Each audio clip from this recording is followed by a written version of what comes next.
Well, hello everybody, and welcome to another episode of We Watch Shudder. My name is Michelle, and who's here with me? Deathstalker! It's not quite as cool the second time around. Anyway, no. It's just JD. No, everybody, you missed the 30 seconds that we recorded and then restarted. And just like always, we have to tell you, give you a little peek behind our super professional curtain. It's a very sparkly curtain. Doesn't hide much. It's not super opaque, but it's beautiful. Definitely not one of them ridiculous hippy-dippy beaded curtains. I used to have an apartment full of those hippy-dippy beaded curtains. We'll just leave that one alone. Let's move on. Okay, moving right along. Movie. We watch movies here, and we watched a movie. You know what? Less than a minute after we start recording, let's talk about the movie for once. Oh, don't kid yourself, Michelle. The therapy portion will find its way out of us one way or the other. Oh, yeah. I just figured let's keep them guessing. When's it going to come out? We'll find out together. I do want to traditionally welcome anybody who's listening for the very first time. I don't.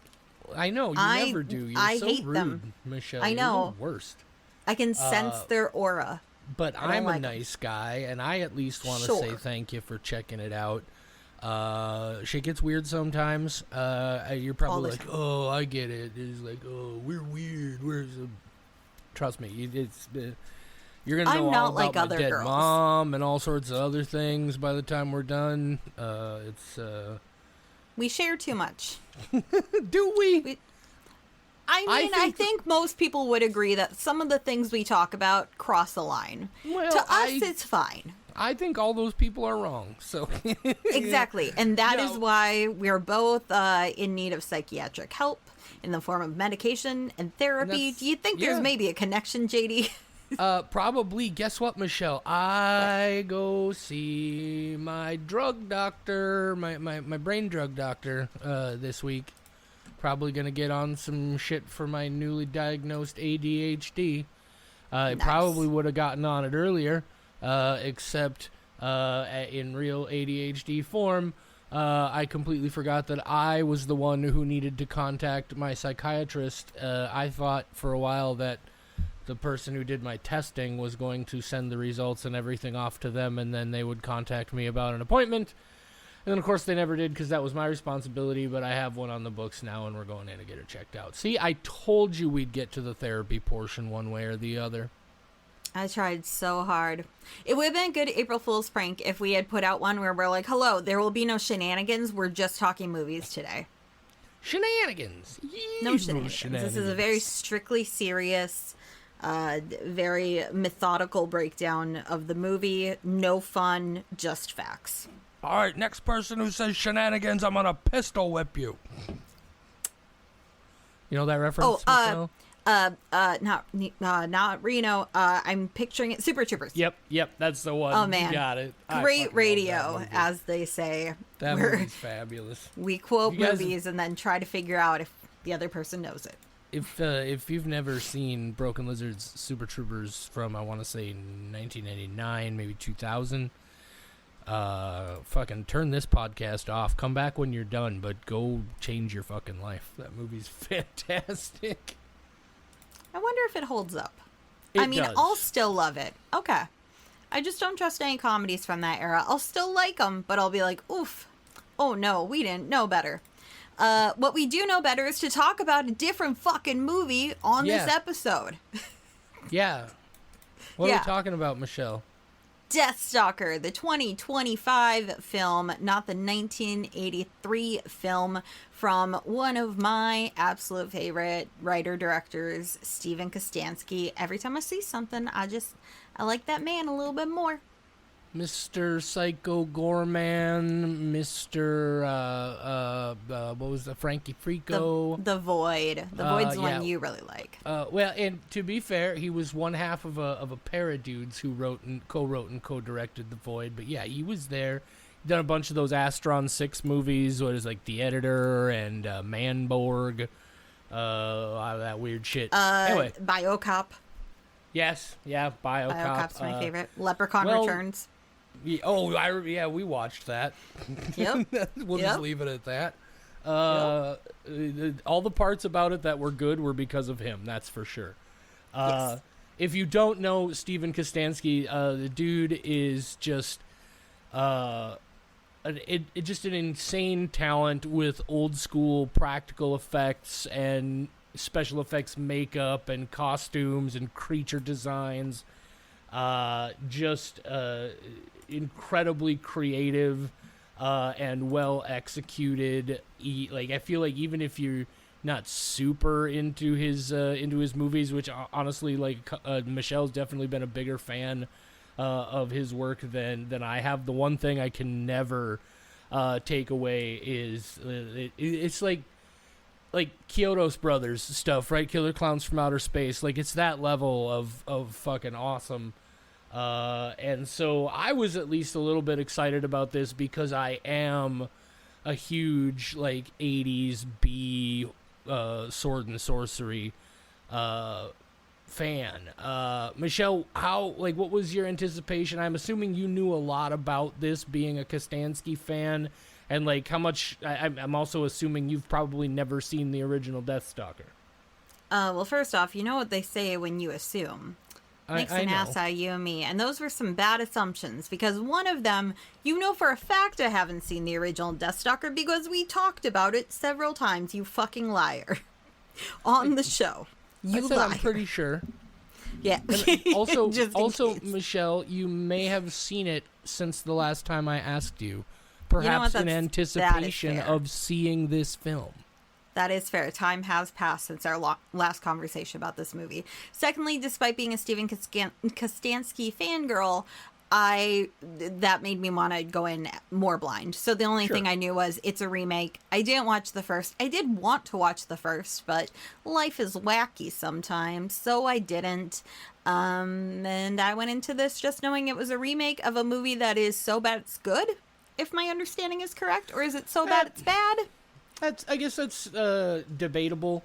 I'm not the biggest fan of Deathstalker specifically. The 80s sword and sorcery thing, there are a lot of those movies that I do really enjoy. Of course, Conan the Barbarian and Conan the Destroyer with Arnold Schwarzenegger are kind of the, at least the bigger sort of almost mainstream. They weren't super mainstream at the time, but, carrying on that, or sort of up at that pinnacle. There are a lot of others. There's one called Sorceress that I'm a huge fan of. But Deathstalker, it's Roger Corman B-movie stuff, right? Super, super low budget. Corman made, I want to say, 10 of these, like sword and sorcery mostly, and then a couple other low budget movies in Argentina. This is one of those. A lot of them used a lot of the same sets and such. So I wouldn't say necessarily that sort of so bad it's good vibe, or even so bad it's bad. It's just if you're familiar with Roger Corman, it's Roger Corman, right? It's super low budget, but definitely with it's weird to say, all things considered, because the first Deathstalker is real rapey. It's kind of it's on a similar level to your Charles Band Full Moon Features movies, your Puppet Masters, your Dr. Mordred robot jocks, just these low budget B kind of movies. That was a very long-winded rant. I mean, I got a good history lesson. I learned that the initial film is very rapey. That is a great... Oh my... Michelle, I can only imagine. I knew I wasn't... I will talk about it more in the spoilers section, but what I will say is I sat down to... Knowing I wasn't going to be able to get through the whole thing before we recorded the episode, I did sit down to start watching the original Deathstalker again. And there are no less than 4 sexual assault scenes in the first 45 minutes of that movie. It's gross. That makes a lot of sense, given the era and the muscly man who stars Oh in yeah, it. yeah. Well, and even like interesting thing about like Conan the Barbarian is it never dawned on me because they used to play that movie on TBS and also like then when cable got bigger on TNT and such all the time. And it never occurred to me all this time. It never connected. I had never seen this except on cable. So then I finally saw it on streaming, and it's way more violent than I remember it being. Way more blood, and also like way more nudity. Way more sort of. There's so much aggressive sexual content, unfortunately, in that sword and sorcery kind of era. That real sort of like, I'm going to force myself on you, but once things get going, you're going to be so taken by my manhood and my masculinity that you'll submit to me and it'll be wonderful. You'll be overcome. It's gross. Yeah. I can understand that if you're like fighting with your boyfriend, but some muscly man covered in blood and sweat and probably smells bad, probably not very successful 99.999% of the time. As long as we're talking about it right now, let's just hit this, and then because then we don't have to come back to it. And I don't mind saying this because this is like literally the first 7 to 8 minutes of the original Deathstalker. Like, this is how rapey this movie is. The opening scene, there's a guy, and he's assaulting a woman, very clearly getting to a point where he intends to sexually assault her. And then there's this other group of dudes who are like sneaking in around him, and then like they're gonna attack him, and it looks like they're gonna save this lady, and they all run off chasing this guy who was trying to assault her, except one of those guys stays behind, and now he proceeds to try and assault her. And then Deathstalker shows up, and he kicks everybody's ass, and he saves the lady, and then as soon as the lady is out of danger, he starts forcing himself on her sexually, and they make it look like she's really getting into it, but then somebody like stumbles in on the jungle where they are, and he gets distracted for a minute, and she takes that moment of distraction to immediately get the fuck out of there. That's like, imagine that. It's like, oh, I'm being assaulted. Oh, I'm gonna be oh fuck, I'm being assaulted again. Oh no, I'm being fuck, I'm being like, what a fucked up. Oh God, it was what a world, man. I was like, the thing about it that gets to me is like people will look back on that and they'll just be like, eh. And I was like, how do you do that, man? That's it's fucked up. It's real fucked up. I have no response to that. It just sounds like a terrible roller coaster of assault. That's like they said, this is the first 8 minutes of the movie. It's fucking hell. That's too much assault in the assault ratio. You Yeah. gotta spread all 4 of those out into at least an hour. And 45 minutes, too quick. You remember I said no less than 4 scenes in the first 45 minutes or so. That whole sequence I counted as 1 scene. Yep. Ugh. All right. I'll just tell you this right off the bat. This movie does not have that problem, and that's a good thing. Now, let's talk about it. Michelle, you decided that we were going to use the IMDb Descrippy script, so here it is. Do you mind if I read it? Oh, you go for it. Awesome. So here we go. This is why it's fun. A remake of the cult classic 1983 sword and sorcery film, Deathstalker, 2025. Not rated. 1 hour, 42 minutes. Written and directed by Steven Kostanski. Michelle! Yeah. Hit us with your spoiler-free thoughts about Deathstalker. Okay. I love this. I like when I'm not disappointed by people that I really enjoy, which unfortunately is not always the case. I am often disappointed by people whose work I generally enjoy. And thank you, Kostanski, for not getting added to that list. This is just plain fun. It sets the tone immediately with a lot of gore and heavy metal so that you go in thinking, oh, that's what kind of movie this is going to be, because I did not know. I know that most of his stuff is horror comedy, Psycho Goreman being my #1 horror comedy film of all time. So I know that's what he does best, but he's also done like Leprechaun Returns, which is somewhat more serious. It's not laughs the whole time. And I didn't know if this was going to be a more serious take on the 1983 film, just with really good effects, or what the case was going to be. So immediately he's just like, here's what you get. There's going to be a lot of this. There's going to be a lot of liquid flying all over the place. This is going to be dude. He's got a big old sword, both metaphorically and literally.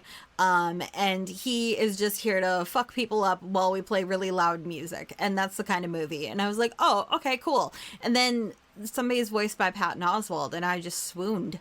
I love this film.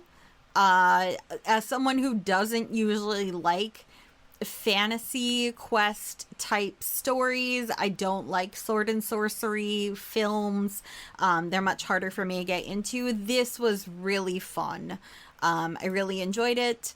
It's it's hard to give a number of things. I wish I could give on like a scale of 0 to hell yeah, it would be like a hell yeah. But as far as like on a scale of 5 skulls, for this just being a fun movie but not a masterpiece, I'll just go with the solid 4. 4 skulls on Deathstalker for Michelle. Yep. JD? How does that, just quickly, Michelle, obviously Psycho Goreman is a 5 for you. I think we all Absolutely. know that. And remind me, what did you think of Frankie Frico? I gave it a 4.25. What did I give it? 5. I gave You Frankie Frico loved a 5. Frankie Frico. Yep. I You knew I liked the it. comedy a lot. Yep. Oh, right. Yeah, okay. I should go back Yep. and watch that again. It's Anyway. so good. It's so good. Well, JD, Uh-huh. can you hit us with your spoiler-free thoughts? Yeah, I really liked this. It's super fun. We'll talk about it in the spoiler section because, normally we're like, if it's in the first few minutes, not a big deal, but I don't want to tell you how this movie starts because you should see it for yourself. Agreed. That's why I kept it very vague. Yeah, this, it gets off to the races and it very rarely lets up. And I mean that in a good way. It's Kostansky at, as far as I'm concerned, his absolute best. I imagine he probably had a little bit bigger budget on this one than he's ever had to work with before. And it shows, right? Like he and his team did some incredible work on the effects and the makeups and the costumes and all the monster designs and all of that. I would take high quality practical work like this over crappy low quality CGI any single day of the week. And I understand why a lot of people go, because they can't do this, right? This is a incredible skill set that this guy and his team have. And you can feel the love all over this movie. I had a good time. There are no individual parts of this movie that I did not enjoy. That being said, it's too long. Oh my God, it's an hour and 40 minutes. Allow me to finish, Michelle. Don't No. interrupt. No, you do it to me all the time. You talk for 6 minutes. That was the joke, Michelle. That was the joke. I know. Okay, fine. No, It's like we're in a just, comedy club and I'm heckling, but I'll help you go viral on TikTok. You're welcome. Oh, God. What a fucking horrible world we're in where... anyway, that's a segue or a tangent we don't need. No, it gets, for me, it gets a little long in the tooth. I think it was just so ambitious, and dude had so many fucking ideas. And again, there's not any one of them that I think is executed poorly. It's just, it's like... I went to the buffet and my eyes were bigger than my gut, but I wasn't going to let my gut surrender to my eyes. So I kept going and I kept going. And by the time I was done, like I was definitely satisfied, but I was also like, oh, I probably didn't need a couple of those extra things on there. And so I don't dislike it at all. This is I like this kind of stuff, right? Like sword and sorcery shit. I'm a big fan. interestingly, as I was telling you right before we started recording, this is barely a remake of Deathstalker. There are a couple of characters with the same name, and it's the general story of a loner swordsman going off to try and defeat an evil sorcerer. And aside from that, this is its own fucking movie. But I had a good time. I just think it's a little long in the tooth, but honestly, it's kind of funny because I also come in on a 4 skull on this. Whoa, we never agree. I know. Here's what is unfortunate to me about this movie is, you know, my rules for what counts for like end of the year top movie list thing is, my whole thing is I don't count you as a release until you were released either in a decent theatrical run or put out on streaming somewhere, so that you would it would be easily available to the general public. This movie, unfortunately, was available for VOD as early as November last year, so I can't count it in my 2026 best of the year.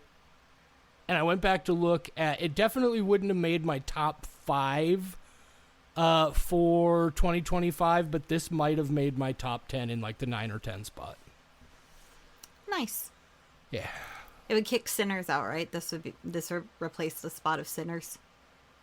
I know you did not like that movie. You talked about how awful it was, and I was like, whoa, what a divisive opinion that nobody else shares. Okay, well, that's the episode. Oh.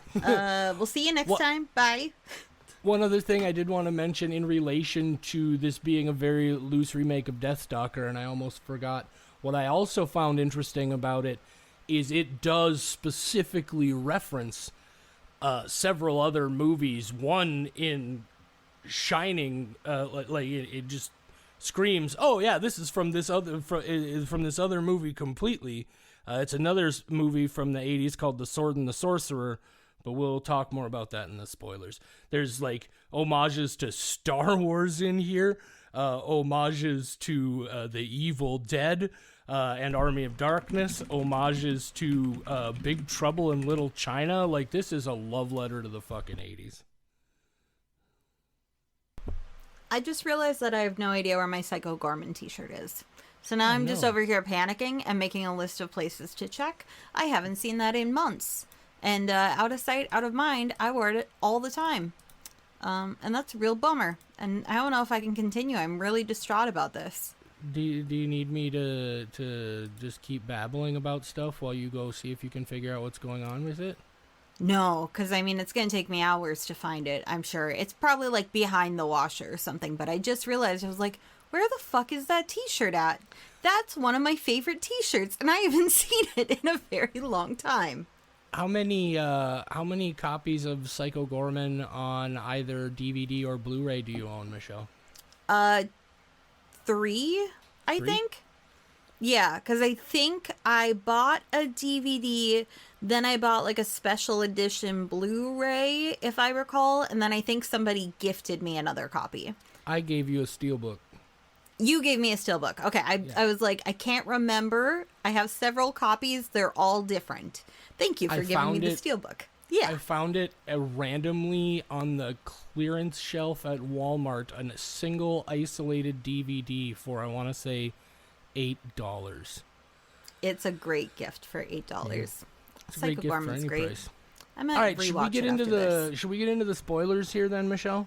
I guess. I just want to talk about Psycho Goreman, but I guess I can talk about this instead. Yeah, let's get into the spoiler territory. All right, and of course, this being the spoiler section, what we love about this is it always starts with the plot summary, a.k.a. Michelle's TBI TLDR. That's traumatic brain injury. Too long didn't read. Yep. Because I have short-term memory loss, and it's hard to retrieve memories. I think we should start saying just generically, Michelle, that you have brain damage. It's accurate. My brain got moved around a lot. It's way more horror movie if we say, because Michelle has brain damage. I say my brain doesn't work. That's generally how I explain it to people. My brain's a little bit broken. There's several different ways to interpret that, though.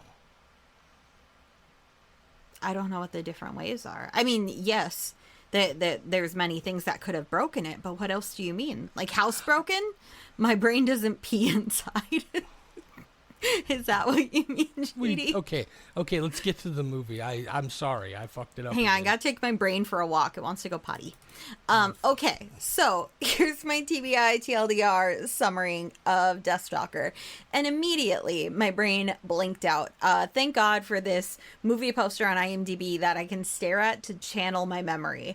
Right away, we start off with a gigantic battle, lots of blood flying, 40 seconds in, exactly a squelching subtitle. I believe it was Flesh Squelches, if I recall, so that can go in the Squelch files. Check that out on our website if you haven't already. I'm up to 3,500, I think, squelching subtitles.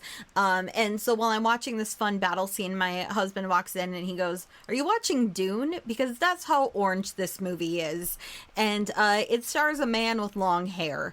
And that was very funny to me. And then I went, "No, not every man with long hair is the guy from Dune." And he went, "Okay," and left. I did explain that it was a Steven Kostanski film, though, and he got really excited. And then he left because he's playing a game called Battle Golf with my brothers. And they are just aggressively hitting each other with golf clubs. I don't understand. Anyway, this is why I can't remember plots of movies. So this guy comes walking in, and he does not skip arm day. He's all buff and stuff, and he like kills one of the bad guys, and then he goes up to a guy who's dying, and the guy's like, "Help me!" And then he's like, "Psych, bitch!" And he takes his rings, and then he's digging, and he finds a little amulet, and the guy's like, "Please don't! You gotta!" And then he dies. So now the Deathstalker, that's his name. We find that out in 5 minutes. It's not a huge spoiler. You saw the name of the movie. It's Deathstalker. Who is this guy? He looks like he stalks death. Deathstalker. We're going to call him Tim because Deathstalker is too many syllables for how many times I'm about to say his name. So Timothy, he goes to a bar and people are explaining what a Deathstalker is, what a Tim is. And they're like, "That guy walks between worlds because he was a knight and he didn't die, but he kind of died, but he didn't die. Anyway, he's real mysterious." And then this guy comes in and he's like, Tim. And then the Tim, he puts down a coin and or 2 coins. He's like, "This one's for the drink," to the bartender. He gives the bartender 2 coins. He's like, "This one's for the drink and this one's for the chair." And then he bashes the guy with the chair. Real pro wrestling style. Very fun. And then they battle. The guy has 2 heads, by the way. He's a double-faced troll guy. And so they're battling. This movie, it's real battle-y. Lots of battles, lots of fights. No conflict resolution in any sort of passive manner. Everybody just swords. So then something happens. I don't recall what, but he's like, "I want to get rid of this amulet. It's too much trouble." And he throws it in the river, but then it comes back right away. He throws it in the river and comes back right away. And what Goosebumps book am I thinking of that has that same thing happening? That's a frequent thing. Lord of the Rings, maybe that also happens. It's a thing where you throw something away and it keeps coming back. I had so many romantic relationships like that where I was just like, "Go away," and they're back. Oh no, I'm cursed with this person forever. So anyway, Tim, he's like, "I gotta go find a way to get rid of this amulet. I'm gonna go find a witch lady." And then she told him some stuff. And then he went to find a wizard guy. And oh my God, the wizard guy, his name is Doodad, but he's voiced by Patton Oswalt. And the problem is, I want to say just Patton Oswalt throughout this whole thing every time I'm talking about him. The issue is that Doodad is a really fun name to say. So Tim and Doodad are gonna go on this quest. And Doodad, he was locked in a chest because he's a little guy. And he's like, "I'll help you figure out this amulet. Psych, I don't know how to read." Well, doesn't know how to read that amulet. He probably knows how to read other amulets. So they're figuring out how does he get removed from this amulet thing. And then they go to break into a castle or some shit. And they're talking really loudly about it. And a girl beside them is like, "Maybe you could both shut the fuck up," because she's also breaking into the castle. And now we do the white Midwest dad thing of, "Oh, pretty busy place, huh?" When you go to like use the bathroom and there's a bunch of people waiting in line. "Oh, busy place." And that's what's happening at this castle, is everybody's just waiting to get inside. Some more battling happens.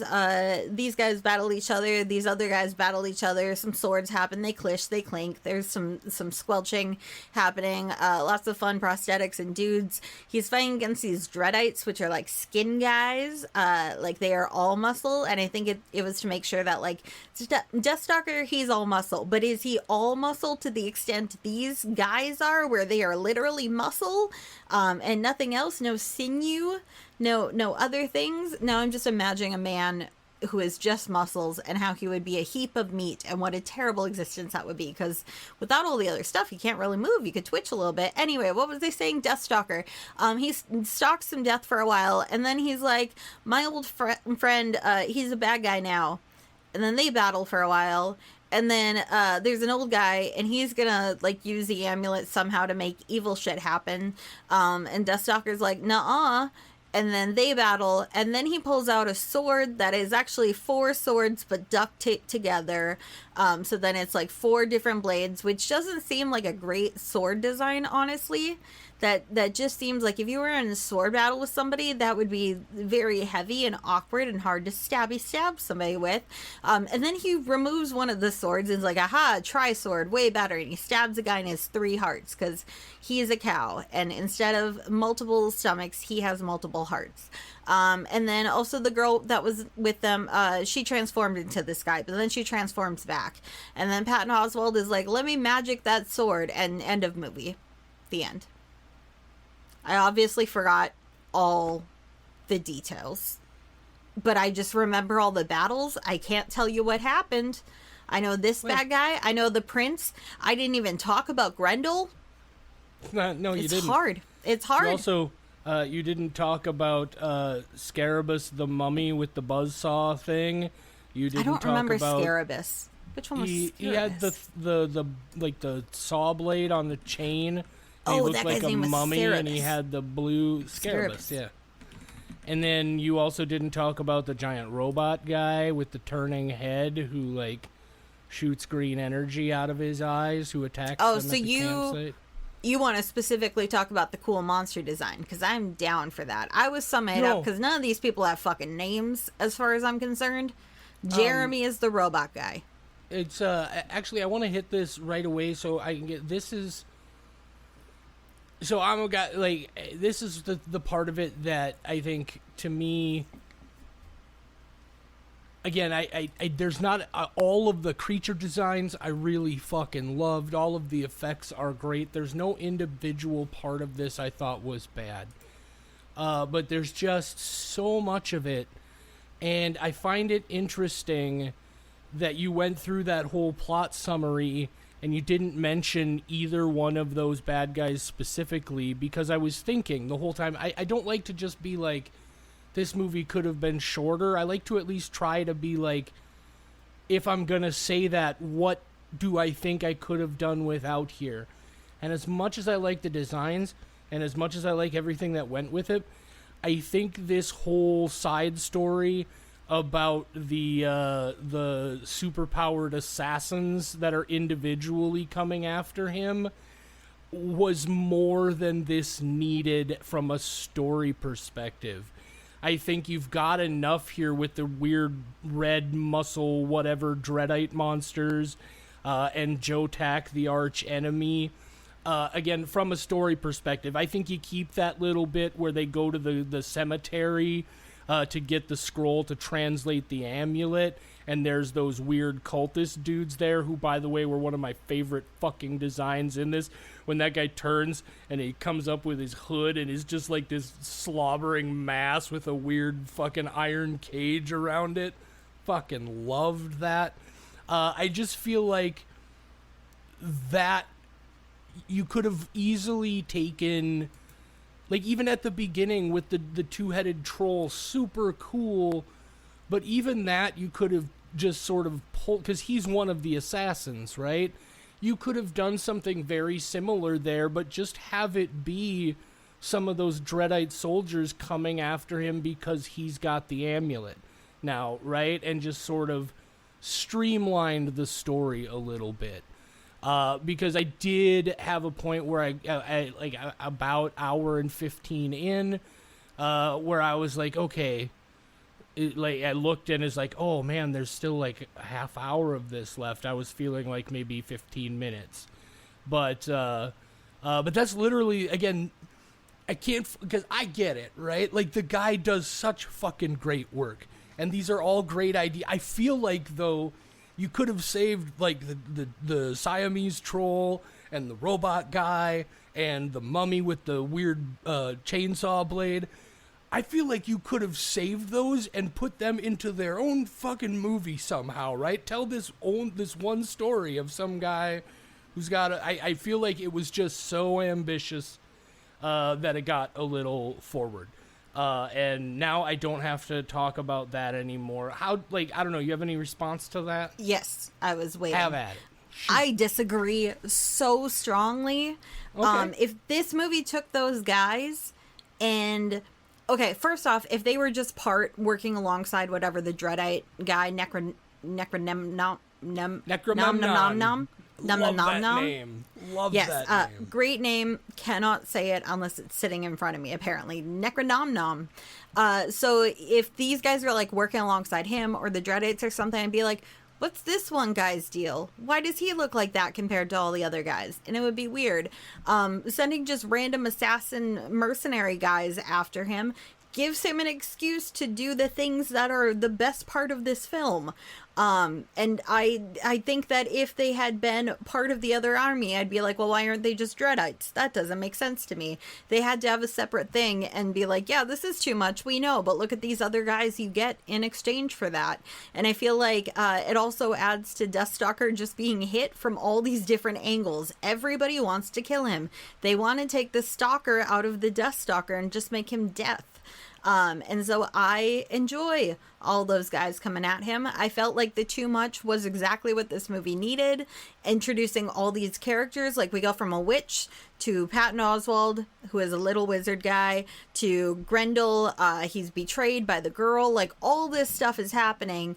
They could have pared it down, but I feel like it would have been a lesser movie. I liked being overstimulated by all the things happening. Otherwise, it could have gotten boring. Well, and that's interesting to me because I feel like it was the overwhelming nature of it that did make it a little slow and boring at one point. Not slow. It didn't drag, but it again, for me, it just got to a point where it was just like, okay, I have eaten way too much fucking ice cream at this point. So, and that's, like I said, I feel bad even talking about it like that because it's so fucking well done. And like I said, there's none of these things I feel like were done badly in any way. I just, but then, so let's talk about what's fucking awesome about this movie. Michelle, what was your favorite thing about this movie overall?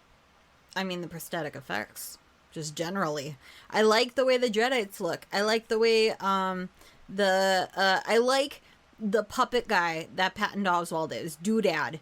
I like him. I think a silly little sidekick is always going to get bonus points for me. He could have just been a guy. He could have just been Patton Oswalt in a costume. They could have done other stuff. Instead, we get a Frankie Frico-esque little wizard guy going along in an adventure. Love that little dude. Love that little design. Anytime that I get to see just any sort of monster or monster adjacent thing that Steven Kostanski has made, I'm just always delighted. I went into this being like, I'm going to try to find something wrong specifically with the practical effects because I imagine there's going to be some creature design of some sort. So I went into this, I was like, okay, let's put him to the test. You know you like Psycho Goreman. There might be some Psycho Goreman character types in here, which I feel like they do remind me of a lot of his enemies from that movie. We could go on Psycho Goreman rant for hours. Love that film. But I went into this, I was like, okay, let's see if I can find anything specifically with the design of those creatures that I don't like. And no, these are just showcase films, and that's why I like them. I don't care about the plot, which is why I can't really rehash it. I don't give a fuck. This guy could have been walking through the forest and just encountered these guys. He could have been Tim. He didn't have to be stalked by death. He could have just been a guy trying to walk home, just encountering these guys and being like, this is the worst commute. This is why I believe in remote work. I shouldn't have to deal with this all the time. And he just could have defeated all of Kostansky's little guys and then roll credits and I would have been happy. I just like seeing all these guys, and I especially like watching them die in terrible ways. Did you have like one specific like effects moment or creature design that was like your number one favorite part of this? I really like the two-headed guy whose face swaps between the green eyes and the non-green eyes. Oh, the robot guy. The robot guy. Yeah, that guy. I like him. Vaguely reminiscent of a creature from a Japanese movie. I believe it's called Daimajin, Daimajin. But my favorite specific thing is, and it comes very quick. Let's see, maybe you can guess this, Michelle. Based on what you know about me, what do you think was specifically my favorite bit of design or execution in this movie? I'm trying to think what would have happened that would make you go, "Oh shit!" while watching this movie alone.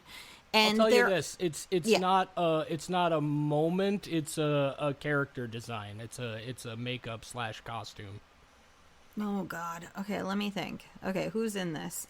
You like the prince guy who's really preppy and gives him rocks, right? That guy's design was your favorite. They're like, whoa, blonde wig, how fantastical. Okay, so I don't think you like Doodad as much as me. Deathstalker's just a guy with muscles. He goes to the gym. That's his costume.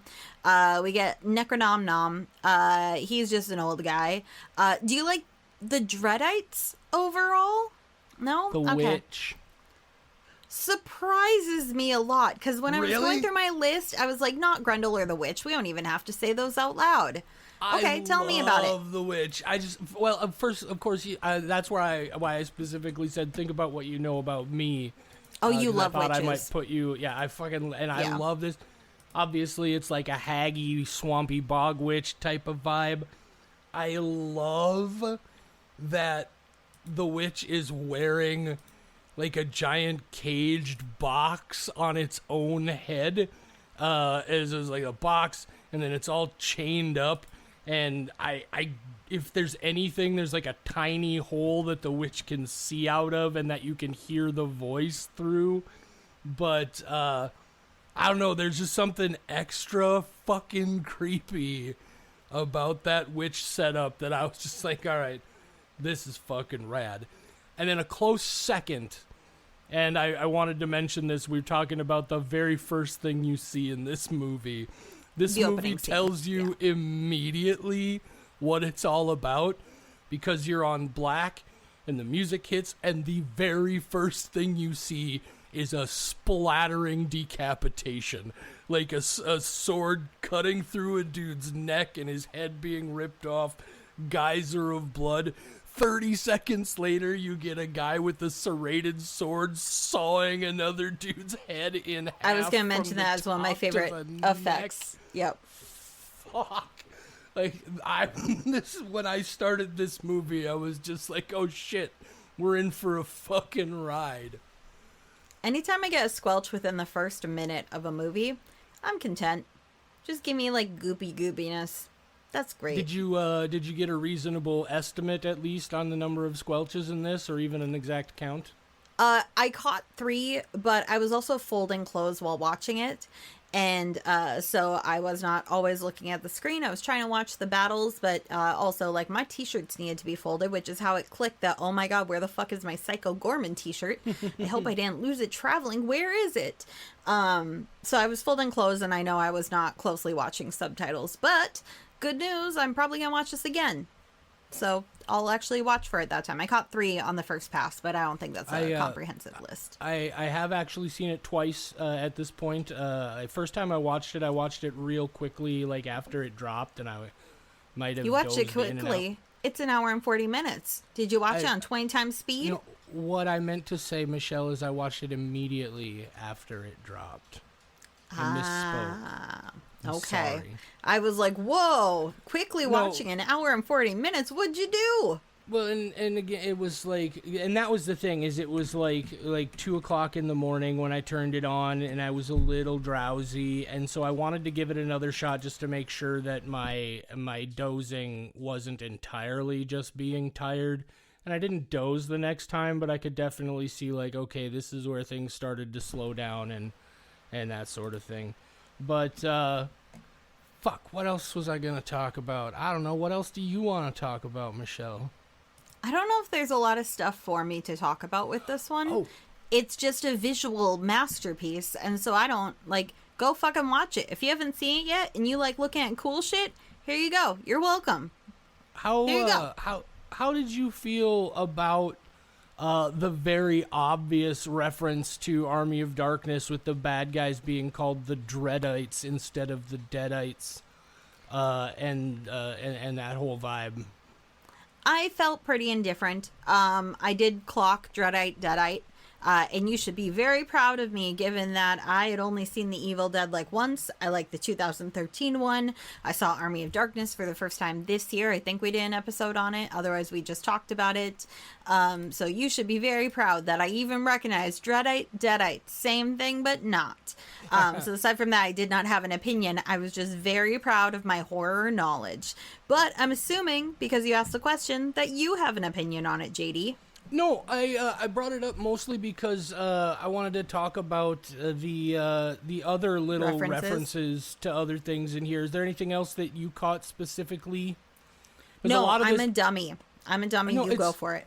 No, well, and that's the thing, is I wasn't sure. The one that I thought maybe you would have grabbed is I mentioned there's a bit of a Star Wars reference here when he's carrying Doodad around on his back like a backpack. I thought it was very reminiscent of Luke Skywalker carrying Yoda around on Dagobah in The Empire Strikes Back. So a little guy getting a piggyback ride always has to be Yoda. He can't just be a little guy who doesn't feel like walking because his feet hurt. Little guy always gotta be a Yoda. Michelle, did you see his face? He was Yoda with spiky face. I know, he kind of was. He was pretty Yoda. His whole character was fucking Yoda. He was very Yoda. He absolutely was. Well, and obviously I can't say for certain that it might just have been like in the subconscious, but that's immediately what it made me think of. There's a moment towards the end where Doodad and Necromemnon have a fight against each other, and they conjure up like spectral warriors or whatever to fight each other on their behalf, which I'm 100% convinced is an homage to a very similar scene in Big Trouble in Little China, where Egg Chen and Lo Pan are having a sorcery battle, and they summon these like spectral samurai warriors, and they have a sword fight on their behalf. The big one is, it's a Deathstalker remake by name, but the four-bladed sword, the Light of Talon. There is another 80s sword and sorcery classic called The Sword and the Sorcerer. The hero character in The Sword and the Sorcerer is named Talon, and he has a three-bladed sword. That's his whole game. Not only is it three-bladed, but he can shoot the side blades off like rockets, and then the middle blade is still there to use as a sword. And let's just talk about it. The design and construction of the four-bladed sword in this movie compared to everything else, real fucking janky, right? Like, just real fucking... But even that, because in The Sword and the Sorcerer, everything else is this really decent, like, quality, like sort of fantasy, Middle Ages kind of vibe. But the three-bladed sword looks like it's junk. It's a junk design. And it's a direct homage to that. Even, again, being called the Light of Talon. I was like, okay, we called it a Deathstalker remake, but this is more. Maybe that's just the one the name we were able to get the rights to. And then from there it was. But no, I fucking loved that. I thought it was great. Okay, so first off, you talk about that. Cannot believe I forgot to mention the stop motion skeletons. Actually, take that back. I can believe that I would forget. That's the whole reason it's a TBI TLDR. But the stop motion skeletons are great. That gets full, like, excellent 80s vibe from that. I love them. I thought they were great. I also like the Wraith, who is just, he swoops in at the beginning. That was the first time that I laughed out loud while watching this. I don't know. There's something about the screeching Wraith, and then he shows up right at the end to just swoop the film out. Yeah, everything with the Wraith. All the stop motion in this is awesome. And it's that, not only is it stop motion, but then they blue screened it in, right? Like, it's old school. You can see all the seams, and I don't care. Like, the flying skeleton worms at the end, the skeletons you talked about, the weird Cyclops bat thing that's like a spy for the bad guys. All of that stuff is rad. It's so well done. And yeah, the Wraith. Like, the Wraith shows up, and he's having the fight with it, and then he pops up, and it just fucking, like, rockets up behind him in the background, and then we don't see it. When he comes flying in, being carried by the Wraith, I popped. I was fucking cracked up. Real good. I love the Real Wraith. good. Yeah. They were like, this is great character design, and we have to make sure to use that as much as possible. Just a screeching little guy. I just like a screeching little guy. Secondly, it's fascinating because before we started recording, you had mentioned just offhandedly, I was like, save it for the episode, because often when we start these video calls, you start talking about the movie. I'm like, you're destroying the purpose of the show. So I'm like, no, wait, don't tell me any of this. And you had mentioned like, because they brought up the IMDb description that says it's just simply a 1983 remake, and you're like, oh, it's a remake in name only. So I was like, oh. And then we've been talking about it, and now I'm just trying to think, because Deathstalker is the dude in both of them. At what point is it just borrowing a character and not a remake? And what word do we have for that, where we're like, we just like this character and we're bringing them back? Is it always called a remake, even if the story isn't the same? If you replace a board in a boat and then you replace another board in a boat until the entire boat consists of boards that were not in the original boat, is it still the same boat? And now I've just been spiraling for like a half hour as my brain tries to figure out, yeah, but like, if it's just the same guy, let's say you made a movie and it was Clifford the Big Red Dog. And so obviously we all know Clifford the Big Red Dog. What if you took him and you took Clifford the Big Red Dog and then you put him in Deathstalker's role in this? Would that be a Clifford the Big Red Dog remake? Or is that just using the same character and putting him in this context? And what is the word for that? I don't know, Michelle. I don't know. Like I said, the crossovers are, the main character is called Deathstalker. As far as I recall, the only other character that has the same movies or the same name in both movies is the witch Toralva. There's a witch called Toralva in both movies. But as far as I recall, that's about it. And like I said, in the original Deathstalker, he's got to go try and defeat this evil sorcerer, but it also ends up being like he goes to like a barbarian tournament or whatever, like almost like a blood sport thing, and he's like got to win this tournament, and then he's got to beat the bad guy, and he's got to collect the sword and the cup and the amulet. There's like these three things of power. Very, very fucking different. Like the basic plot of him being like a lone sort of on his own barbarian swordsman scavenger whatever, just all for himself, who gets caught up in an adventure to go defeat an evil sorcerer, is about it. And at what point does the boat become a different boat? I don't know. Neither That's do I. a whole. What is whose boat is that? I forget. That's like Ship a whole of Theseus. Thing. Ship of Theseus. That's the one. Yeah. I have it on my mind because I just read a book based on the ship of Theseus a couple months ago. And so now I've just been thinking, like, at what point is it a different boat? And now this one, at what point is it not a remake but contains the same guy? And we just call it a remake because there isn't anything else we can call it. And we can't just, like, put out this movie called Deathstalker in 2025 that stars a guy who's a lot like the Deathstalker from the 1983 film, because he is that same guy. Because people will be like, wait, is this a remake of Deathstalker? And you're like, no, we just took the same guy and also the witch's name. But that's it. There's no other similarities. Doodad's new. You're going to like him.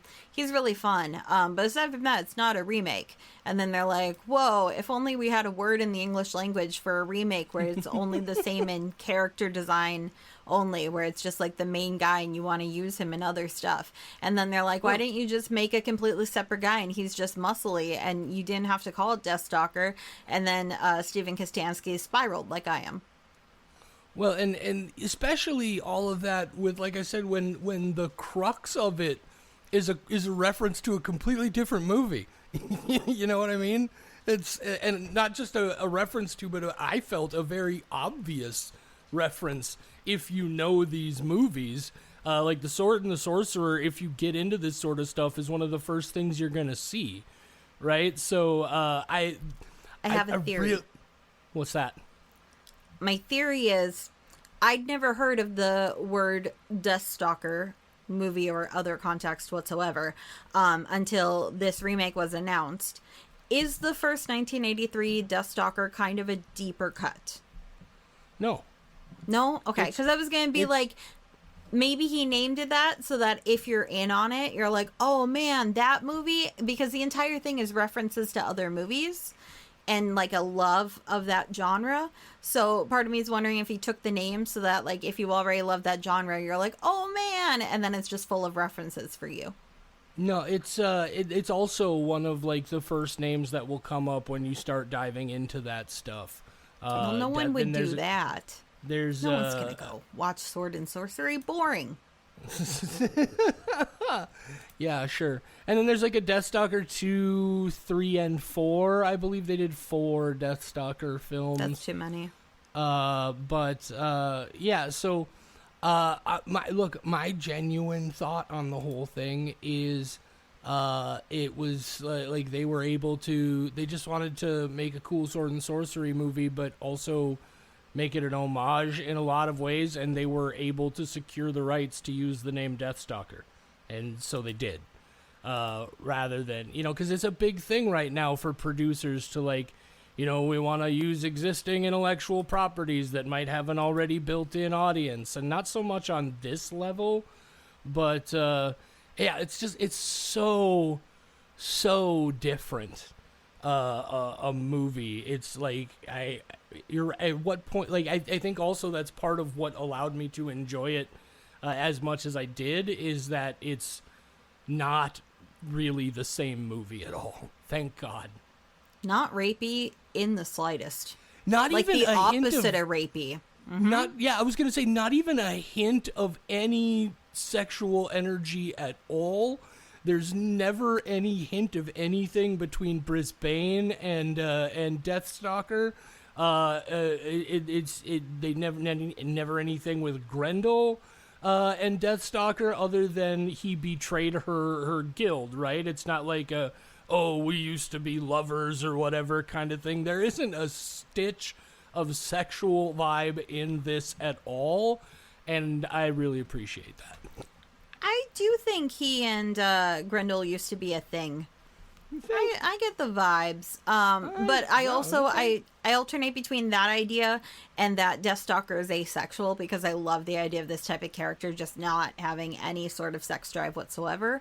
I think that's fun, because generally you think like big muscly dude, lots of testosterone, lots of fucking. So I love that he's not doing that. I actually got kind of a parental vibe from him and Brisbane. Yeah. The way that he's protecting her, which is really great.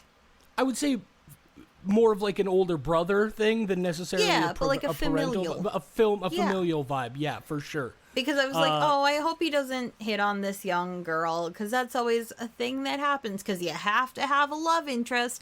I would have accepted him and Doodad getting together. That would have been fun. That would have been great. But him and Brisbane, so glad they didn't even touch that. They're like, no, he's asexual. He's fine. He's good. And it's just, I also, like, the movie is real silly. Obviously, it's so just lighthearted and fun. But I do like that they sneak a little bit. Like, there's one moment in particular, and it's when they first meet the gross swamp people, when they have the encounter. Oh my God, Randall. I love the swamp people, and we haven't even the talked best. about them once. They're also my favorite. They They're have forgotten the fantastic. joy of love and hugs or whatever, brotherly hugs. Like, oh my God, I love them. They remind me of, like, somewhere between Swamp Thing and these weird pod people effects from a movie called Troll that I just saw recently again for the first time in a while. So I'm sure that's why, a little bit of recency bias there, but very similar kind of vibe. But there's that whole thing. They do the joke where it's just like they don't know the joy of music or a brotherly hug. And they bring it back, and he's like, oh, the music, and then Doodad's like, and a hug, and he makes him go and hug him, and there's just this very brief moment where Doodad has to be like, hey, we can go now, and you realize it's like, oh, Deathstalker needed a hug just as much as the Swamp Guy did. God, that's one of my favorite moments, and I blanked it. The joy of my brain. It's a turning point, right? Like, the story is definitely about a guy who has been through some harsh shit and just decided that it was way easier to just do things on your own. He was betrayed by his best friend, all this shit. And it's all about just, like, just finding your heart again and depending on other people and being okay to be a team. I think that's what he respects Brisbane, right? Even though she kind of backstabbed him, more than kind of, she literally backstabbed him with her, she literally metaphorically backstabbed him. That's what I was women, trying to am say. I right? I know, right? But, hey, here's something that I only caught because I did see the movie twice. I'm wondering if you caught it. Did you notice that Brisbane is in the tavern at the beginning when the two-headed troll comes in to fight Deathstalker? I definitely did not. And I could have probably watched this movie 17 times and not noticed because I have facial blindness. Well, they also only show her one time. It's one shot for about 2 or 3 seconds, but they specifically show you a close enough shot of her face so that you will remember her face. That's a thing I try to tell people as like that's like one of the first things you should get used to when you're trying to like follow movies, right? Or maybe figure out movies, is they never show you a close-up of somebody's face for no reason, right? And so I'm sure I just missed it the first time I was watching because I wasn't paying attention as much right at the beginning. But yeah, she's in that tavern when the troll shows up and he has his first big fight. Well, JD, it's the first Sunday of April, and I can say with a lot of confidence that is the best Easter egg I've encountered today. Oh, God. Everybody's obsessed with the Cadbury cream eggs, and I think they are disgusting. Oh, do you get right the fuck out of here right now? I had a nightmare last week that I had to eat a Cadbury cream egg or else I would be murdered, and I couldn't do it. Well, frankly, that's the kind of opinion on Cadbury cream eggs that sort of deserves to get you murdered. They're so gross. I'll house way too many Cadbury cream eggs. People who like drink the nougat out of the... Ugh. I hate the cream. I don't like the cream. Which Deathstalker might not either. I think he's asexual. He doesn't need that cream. He just wants to kill shit. Yeah. His sexual attraction is to death. I'm trying to think of this dude's kinks now, and I'm getting real in my head about it. At what point is a boat the same boat? Okay. That's different from the remake. He's asexual in this one. Okay, I have nothing else to say clearly. I do need to find my fucking Psycho Goreman t-shirt, though, because I'm very upset. It's for sure a good time. I definitely think people should check it out. Again, for me, just a little long in the tooth, but not to the extent... I mean, I'm definitely telling everybody to go see it, right? You know, it's a fucking... When that movie kicked off and it's not just a decapitation, like it's a fucking gruesome, gory, bloody fucking decapitation, and that's the first thing you see in the movie. I was like, fuck, this is gonna be a good time, and I was not wrong. I agree. All right, well, what are we talking about next week, Michelle? Somnium next week? Yes. Are you proud of me for knowing that? I am. Thank you. I tried to lock it into my memory so that I don't message you Friday and go, what movie are we doing this week? Which is often what happens. Or I mention like, man, I can't wait to see this movie. And you're like, that's what we're doing in 2 days for the show. And I'm like, I'm real good at remembering. That is my best talent, is remembering. Yeah, I'm really looking forward to this one. As we've mentioned before, we got to see this last summer as part of a Darkest Day of Horror Film Festival that we did. And we had an argument about the movie that got so carried away out in the lobby that people had to come tell us from the screening room that we were being too loud. And I have been eagerly awaiting an opportunity to, first of all, just to see this movie again, and to get a chance to talk with you about it more in depth on the podcast. So that's going to be a real good time. I will be watching it multiple times. I'm already prepared for how much my hand will hurt from all the notes I take.